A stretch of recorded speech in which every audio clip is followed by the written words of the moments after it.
Have you ever felt like you are stuck living someone else's life, and not because someone forced you to, but simply because it just kind of happened that way? So I'm going to show or share with you a simple trick to end that. And I would typically call that people pleasing. Whenever we are making choices in life that we didn't intentionally choose to make, it's people pleasing. But I also wouldn't typically call myself a people pleaser. So if you're someone who is like, you feel like you're stuck in someone else's life, but you are not typically a people pleaser, then stick with me, because you might be like me, where, I mean, either you know you're a people pleaser and it needs to end, or you're not aware that you are, but you feel stuck in someone else's life. So we're going to talk about that, because there's a really simple trick that just helps us see things from a different angle in order to change that.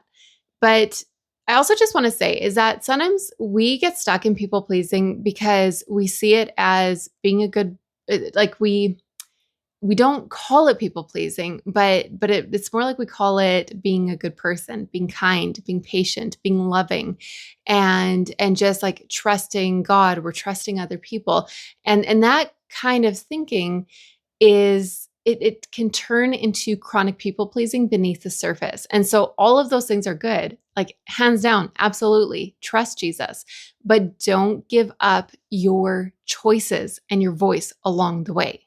And if this is resonating with you and you already know that you want to take it to the next level, then grab the Start Where You're Stuck handout in the description below. Okay, so I'm going to share a story with you. And in that story, I'm going to share, there's two different things I'm going to share. But one is, okay, so you know how we all have those things that we hands down, it's just the wisdom that we've learned, the things that we've picked up, whether it's through other people or our own life experience.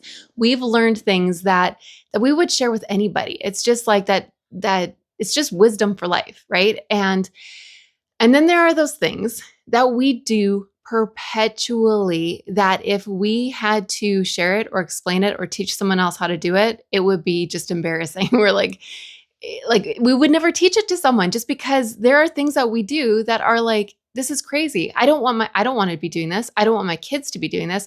I would never want someone else to be doing this. So why is it that I'm doing this?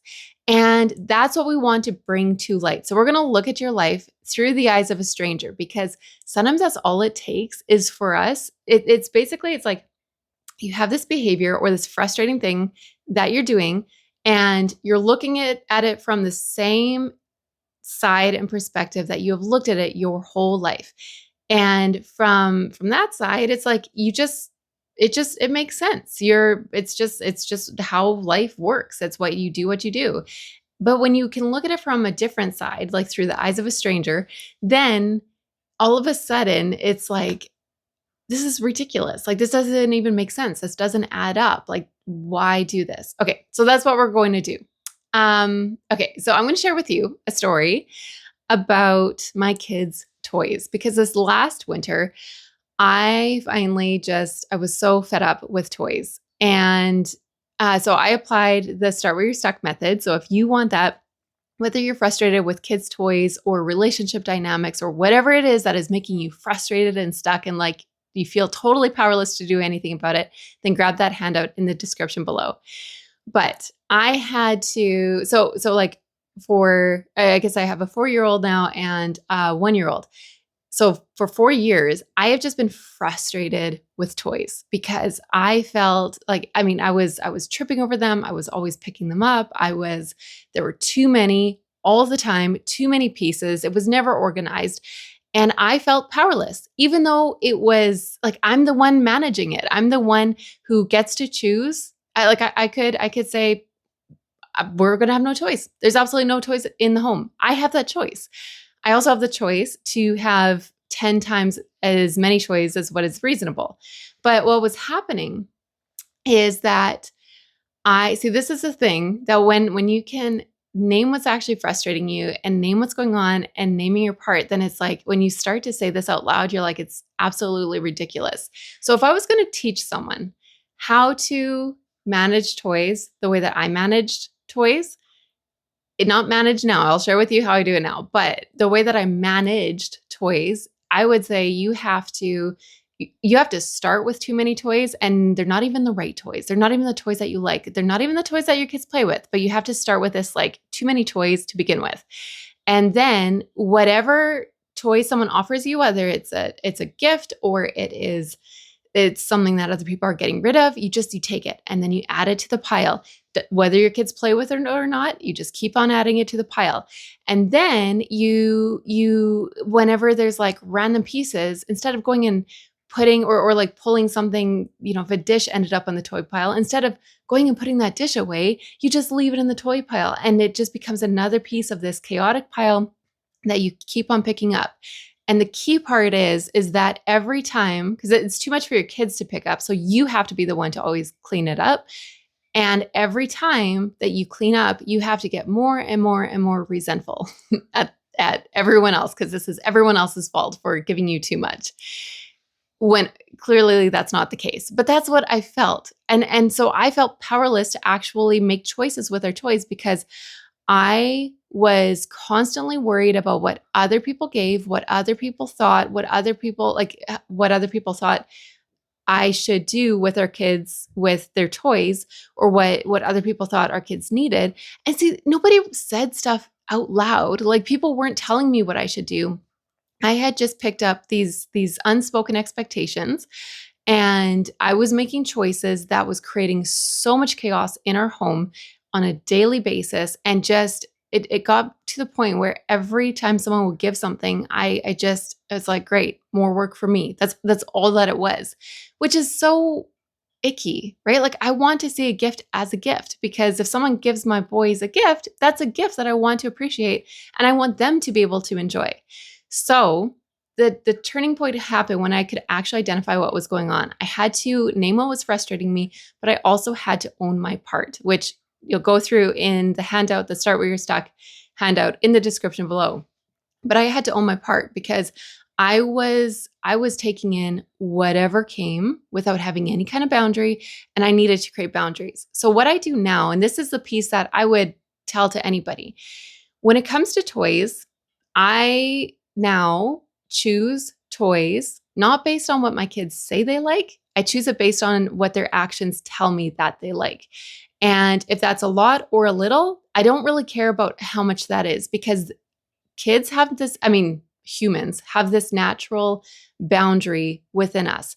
So okay, so if they're, like my boys might say, not so much the 1-year-old, but the 4-year-old, if I asked him which toys he wants to keep, he's going to want to keep all of them. So I'm not asking him, I'm watching him. I'll let him play with what he plays with, and then I'm watching what he actually plays with, and through his actions, I can see what he actually likes. And so then I've been curating his toys based on his actions more so than his words. And the other part with his actions that I'm watching is how much can he actually handle? Because if they have their favorite toys in a box with a whole bunch of other like half favorite toys, or toys that they say they want but they don't actually play with, I could dump out their toys for them to play with. And so like with my 1-year-old, he won't even find his favorites because there's too many other toys that he can't even see the favorites. And so it's like, what can they handle? What can they manage? And we're going to choose toys based on that. So again, I'm not worried about, is this a new toy or an old toy, or is this a favorite, or is this, sometimes there are toys that I'm like, I really want them to like a certain toy, so maybe I'll give that one a little bit more time in the home. But at the end of the day, if they don't play with it, they just don't play with it, and it can be put away or gotten rid of. And so this past winter, it was like, you know what? I'm sick of picking up toys that they don't play with. I'm sick of tripping over toys, and I'm sick of feeling frustrated with other people when I can make the choices that I need to make in our own home. But it's like, when you look at your choices, whether it's toys or whether relational dynamics or just like choices that you're making, like, because at the end of the day, I'm the one choosing which toys are out in the home versus which toys go into the garage in storage, or which toys just are sent away. That is all my choice. And yet at the same time, sometimes we feel like, but it's not my choice, because if I did what I really wanted to do, so-and-so would be mad, so-and-so would say something, so-and-so would cold shoulder me, or I would just, it's just the wrong thing, or it's unkind. And as Christians, we sometimes we are have this like sixth sense with what is right or wrong, but it's not actually what's right or wrong. It's just what we've picked up from other people. And so if you have this any kind of people pleasing tendency where you're like, it's like you're just aware of the emotions in the room, even if people aren't in the room, you're still like aware of what you're supposed to do or what you're not supposed to do.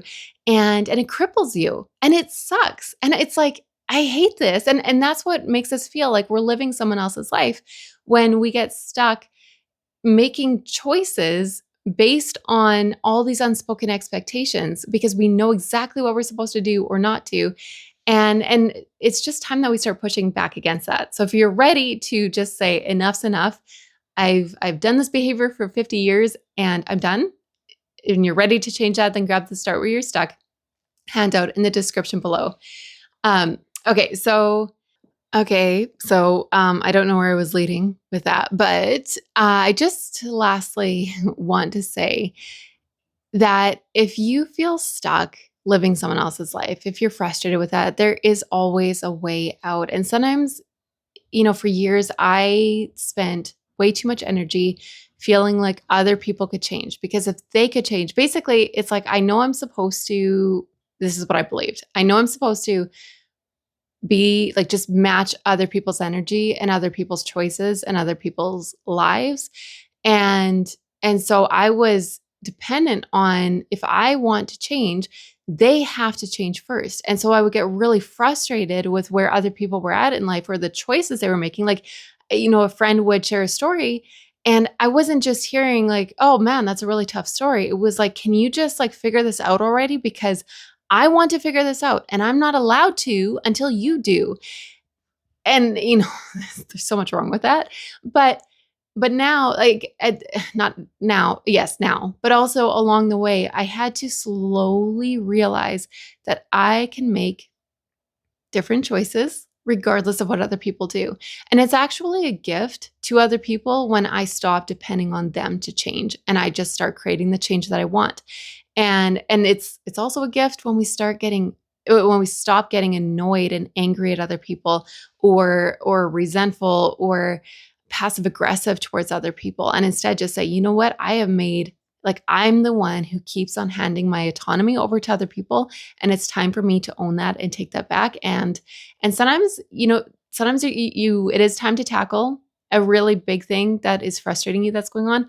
And sometimes all you need to do is just start to create your own space with your home the way that you want to create it, and or to make small choices there. Because for some of us, we have handed over our voice and our choice to other people in the small things in our home more than anywhere else. The small things in our schedule where we keep making choices based on what we've been told to do. And so start there, create the change there first, and let your heart just feel the freedom that creates. And then that will teach you lessons and give you wisdom for how to take that out into bigger things going on in your life.